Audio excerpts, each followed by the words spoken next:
Good afternoon. Are you student of BSc Agriculture first year, first sem? Today my lecture topic on method of reproduction in fungus.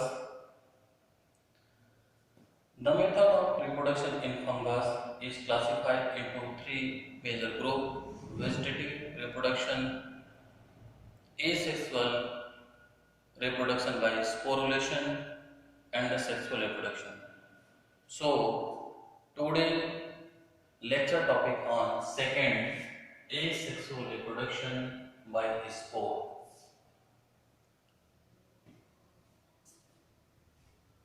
The asexual reproduction by spore is divided into two groups: spore produced through exogenously, then second spore produced through endogenously. जैसा कि आप सभी लोगों को पता है कि classification of reproduction in fungus lecture topic पिछले 2 दिन से कंटिन्यू चल रहा है, जिसमें रिप्रोडक्शन क्या है, रिप्रोडक्शन के प्रकार, उसका कॉन्सेप्ट, ये 3-4 मेजर कॉन्सेप्ट मैंने पढ़ाया। अब type of reproduction in fungus के अंतर्गत पहला मैंने टाइप कल के डेट में पढ़ाया, मीन्स यस्टरडे में, vegetative reproduction in fungus, means fungus में वानस्पतिक प्रजनन कैसे होता है। और उसी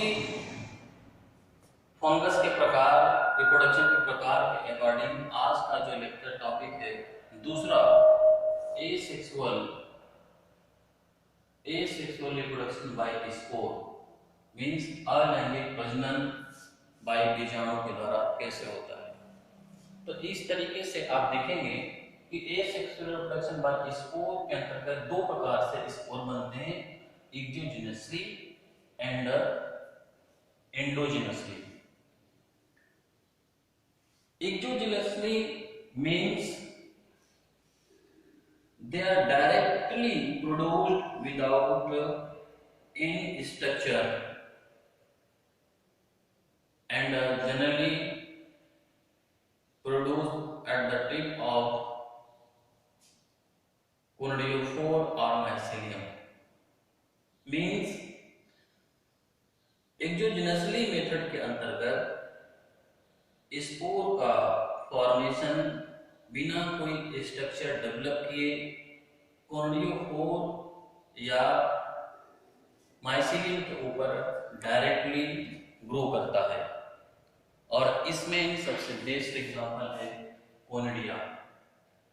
तो एक्सोजेनसली का मैंने कॉन्सेप्ट बताया कि एक्सोजेनसली के अंतर्गत कोनिडिया जो एसेक्सुअल स्पोर है, ये बिना कोई स्ट्रक्चर डेवलप किए कॉनिडियोफोर के ऊपर या माइसीलियम के ऊपर डायरेक्ट जर्मिनेट करता है। तो इस तरीके का जर्मिनेशन एक्सोजेनसली कहलाता है। और इसमें मैं आपको बताया कि कोनिडिया एसेक्सुअल स्पोर के रूप में सब डिवीजन स्कोमाइकोटिना, सब डिवीजन बेसिडियोमाइकोटिना और सब डिवीजन डिट्रोमाइकोटिना केस में बनता है। और जनरली देखा जाए तो कोनिडिया सब डिवीजन डिट्रोमाइकोटिना में बहुत अधिक संख्या में बनता है। यहाँ पे मैंने कोनिडिया का डिफरेंट 2-3 कोनिडिया का डायग्राम मैंने बनाया। ये ओवल माइक्रोकोनिडिया है और ये सिकल शेप्ड कोनिडिया है जो प्लेटोट्राइकम केस में पाया जाता है। तो इस तरीके से स्पोर का फॉर्मेशन थ्रू एक्सोजेनसली के रूप में मैंने प्रेजेंट किया। दूसरा है endogenously, spore produced through endogenously.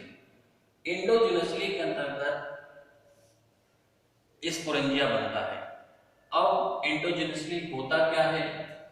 Endogenously means they are produced in definite structure known as sporangium. Means when the sporangia produced inside the sporangiophore or mycelium at a different shape and size and structure, this type of sporulation produced in case of endogenously method also